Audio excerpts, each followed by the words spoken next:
pessoal! Hoje a nossa videoaula vai abordar o ciclo de Krebs. Na videoaula anterior, falamos da glicólise, que corresponde à oxidação da glicose em duas moléculas de piruvato no citoplasma em condição de anaerobiose. Vimos também o destino do piruvato nessas mesmas condições, formando lactato na fermentação lática. Na aula de hoje, vamos iniciar o entendimento da obtenção de energia na presença de oxigênio, ou seja, em situação de aerobiose, na mitocôndria. Esse vai ser o tema desta aula e da próxima videoaula, que vão compreender as oxidações biológicas caracterizadas pelo ciclo de Krebs e pela cadeia respiratória. Na videoaula 1, nós vimos como as células obtêm energia, ATP, por meio da fermentação, onde o piruvato proveniente da glicólise é reduzido a lactato na ausência de oxigênio. Para tanto, nós utilizamos a comparação entre corredores de explosão e cavalos de corrida, e maratonistas e cavalos de marcha, para diferenciar as principais formas de obtenção de energia. Lembre-se que de cada molécula de glicose gera duas moléculas de piruvato, porém, as células eucarióticas e muitas bactérias podem, em condições de aerobiose, ou seja, na presença de oxigênio, oxidar o piruvato em CO2 e água. Esse processo é bem mais vantajoso, por gerar mais energia, como veremos hoje e na próxima aula de cadeia respiratória. Essas rotas serão primordiais na obtenção de energia nos maratonistas e nos cavalos de marcha. A via metabólica na qual esse processo acontece é denominada ciclo de Krebs ou ciclo do ácido cítrico. O ciclo de Krebs é uma via metabólica cíclica, como o próprio nome já nos sugere. Essa via é constituída por 8 reações em sequência e tem seu início a partir da molécula de acetil-CoA. Caso o acetil-CoA seja proveniente do piruvato, como é no caso da formação a partir da glicólise, uma etapa obrigatória e prévia ao ciclo de Krebs é a reação catalisada pelo complexo da enzima piruvato desidrogenase mitocondrial.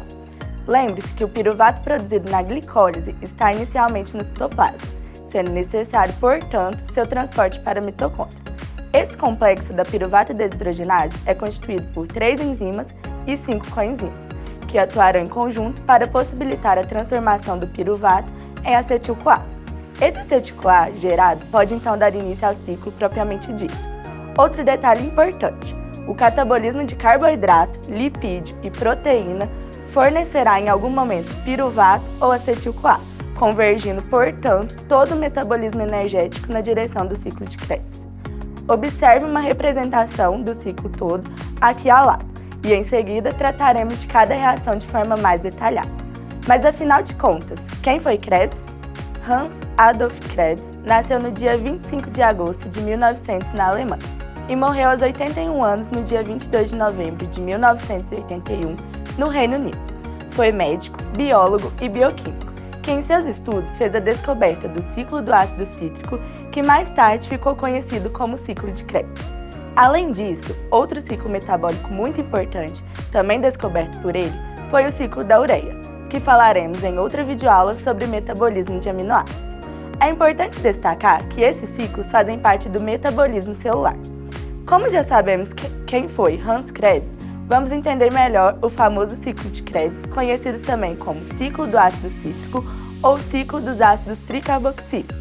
Agora, o Matheus e o professor Sérgio vão demonstrar as reações com os modelos. Para demonstrar as reações do ciclo de Krebs, faremos uso dos modelos moleculares, em que as bolinhas pretas representam os átomos de carbono, as vermelhas são os átomos de oxigênio, as brancas de hidrogênio, as verdes representam um grupo fosfato e as amarelas representam as coenzimas NAD, FAD e a coenzima A.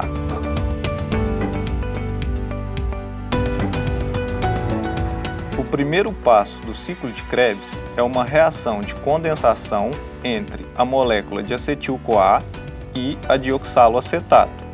Essa reação produz a molécula de citrato. É importante lembrar que todas as reações do ciclo são catalisadas por enzimas ou complexos multienzimáticos e que, muitas vezes, o nome da enzima tem relação com o substrato ou produto formado na reação. Por exemplo, na primeira reação que acabamos de ver, a enzima que catalisa a reação é denominada de citrato sintase, Perceba que o nome dela faz menção ao citrato que é produto da reação.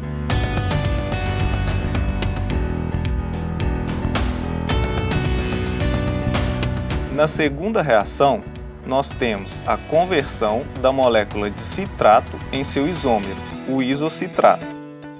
A enzima envolvida é a aconitase. Repare que esta enzima catalisa o rearranjo do grupo hidroxila na molécula, ou seja, a hidroxila passa a ficar ligada em outro carbono.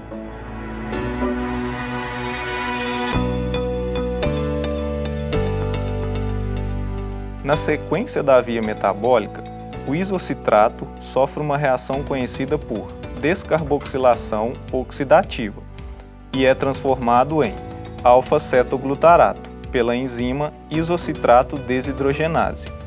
Nessa reação, há também a produção de uma molécula de NAD reduzido, que é o NADH mais H+, e CO2. Essa informação será importante quando a gente for realizar o balanço final da via. Observe que na reação de descarboxilação oxidativa ocorre a retirada de um carbono na forma de CO2, caracterizando a descarboxilação. Além disso, a oxidação do substrato é simultânea à redução da coenzima. Neste caso, o NAD+, que é sua forma oxidada, formando o NAD reduzido. Vale frisar que as reações de oxirredução são catalisadas por enzimas chamadas desidrogenases.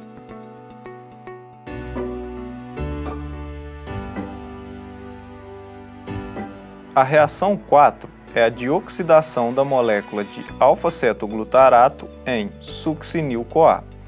Assim, como explicado na reação anterior, essa também é uma reação de descarboxilação oxidativa e produz mais uma molécula de CO2 e outra de NADH mais H+.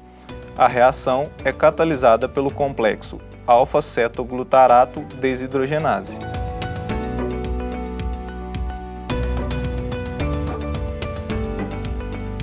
A quinta reação do ciclo converte o succinil-CoA em succinato através da enzima succinil-CoA sintetase. Essa reação é exergônica, ou seja, libera energia.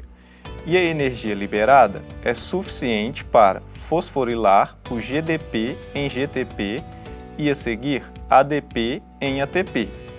Reações como essa, em que produzem o ATP fora da cadeia transportadora de elétrons, são conhecidas como reações de fosforilação ao nível de substrato.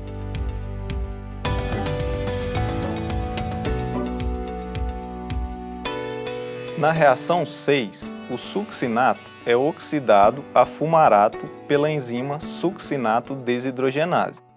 Aqui, o succinato é oxidado e a coenzima FAD é reduzida a FADH2.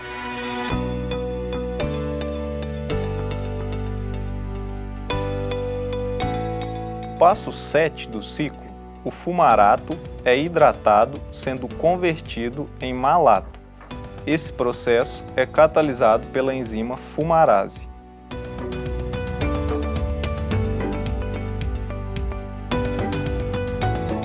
No último e oitavo passo do ciclo, o malato é oxidado a oxaloacetato e reduz a coenzima NAD na forma oxidada, formando NADH mais H+, pela ação da enzima malato desidrogenase. Percebam que o oxaloacetato é uma molécula que aparece na primeira reação do ciclo. Isso significa que, na verdade, ele não é consumido durante esse processo.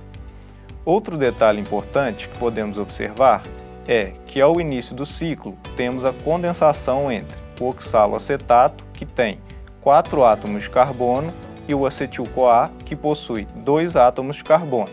No entanto, ao final, o oxaloacetato é recuperado. Isso indica que os átomos de carbono que foram completamente oxidados são provenientes da molécula de acetil-CoA. Além disso, é possível observar que os 2 átomos que foram oxidados saíram na forma de CO2, mostrado nas reações 3 e 4.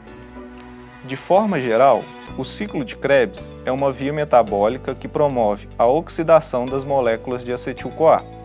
Para cada molécula de acetil-CoA que inicia o ciclo, são produzidas 3 moléculas de NAD reduzido, 1 FAD reduzido, 2 moléculas de CO2 e 1 ATP.